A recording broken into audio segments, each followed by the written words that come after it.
may we felicitate the distinguished guests on the dais. I now call upon Sonali Bhagwati to please present a shawl to His Excellency Honorable Mr. Pranab Mukherjee, Shweta Chopra,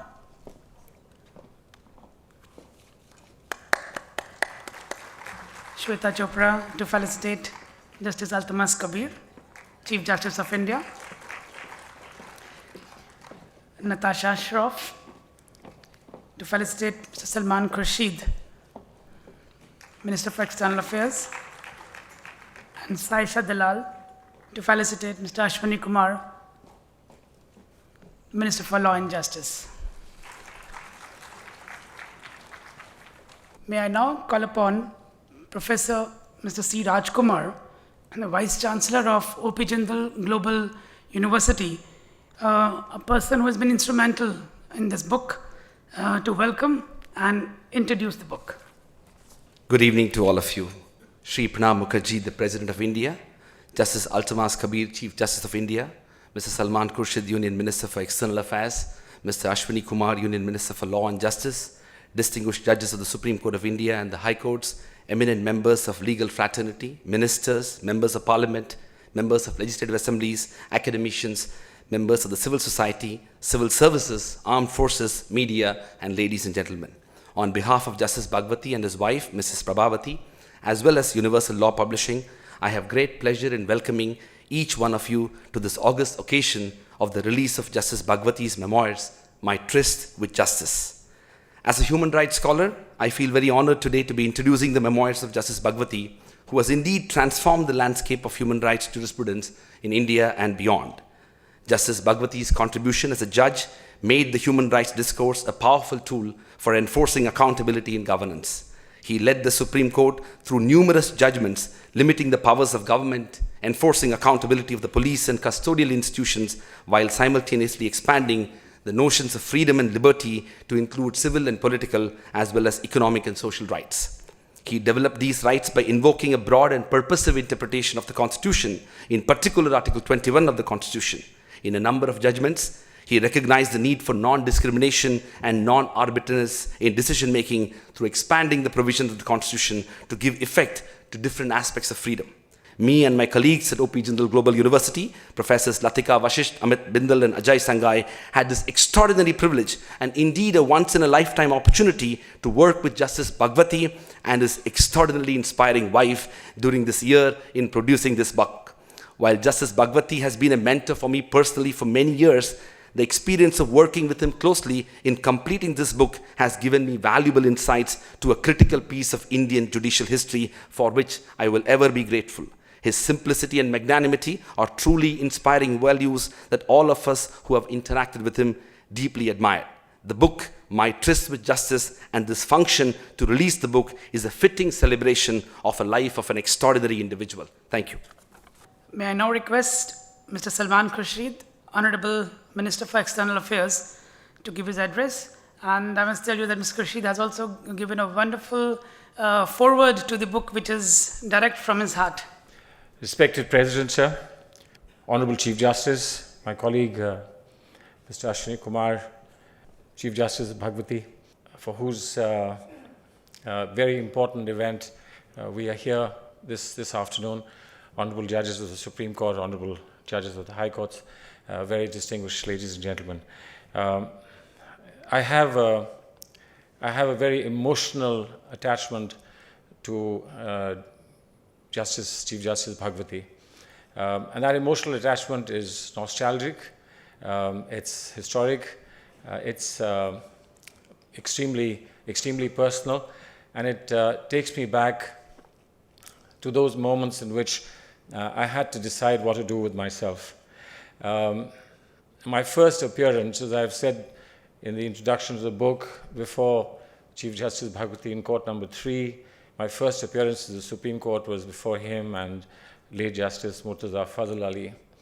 And I must say that perhaps it was that first appearance in the moment before him that convinced me that I can't simply remain a lawyer, I've got to become something else as well.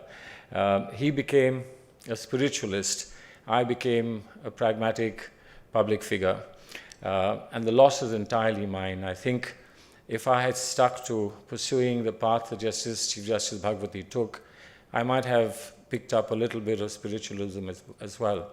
But what I do want to say to you is, in this gathering of the most outstanding minds that we know in this country, I once asked Professor Dworkin, who I had the good fortune to introduce to Chief Justice Bhagwati in my days in Oxford, what was his best experience as a judge or as a lawyer. And he said, you know, I never did become a judge, but as a lawyer, I was assigned to Justice Learned Hand, and he never gave me any work. I used to just sit and stare at him.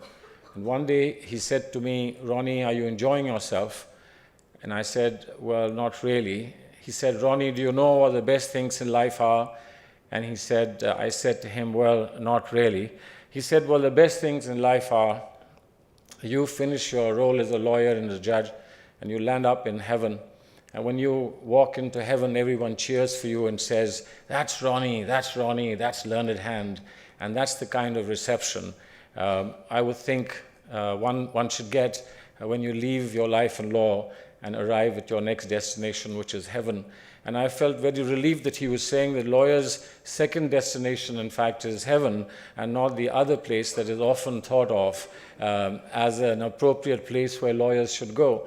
But I must say one thing very clearly, that today being here, Chief Justice, in your presence, and indeed in the presence of those who would have been young fledgling lawyers when you were Chief Justice, and who now command with great dignity, authority, and great aptitude, they command the destiny of this nation as one important pillar of our democracy. Being here is like being heaven, truly. I think we are truly blessed to be in your presence, to be looking at the book that reflects upon your thoughts, your life, and your accomplishments.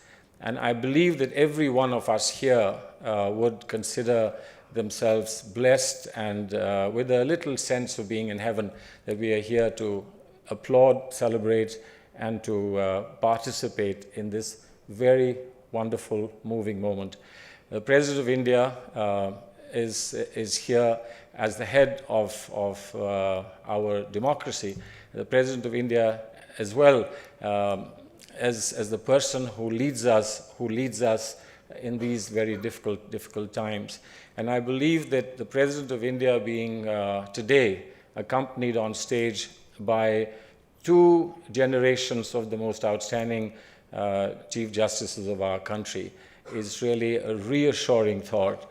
The past, the present, the future, when they all come together and converge, I do believe we could say we are in heaven, because that's what it is like to be in heaven when past, present, and future come together.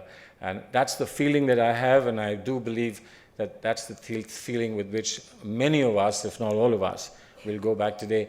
Thank you very much for associating me with this wonderful function. Thank you very much for giving me an opportunity to seek a little place in the next edition of your book, when you write about life beyond writing of the book. And I'm sure that there is scope for, and the publishers would certainly be interested in knowing how you feel once the book is out and everybody knows the things that they wanted to know for a long time and that you wouldn't tell us. So thank you once again, Chief Justice and Mr. President, for giving us this great opportunity. Thank you very much. And I, on behalf of the publishers, definitely reciprocate that, yes, we look forward for a sequel to Justice Bhagwati's book, which is being released today. May I now request Mr. Ashwini Kumar, Honorable Minister for Law and Justice, to please address.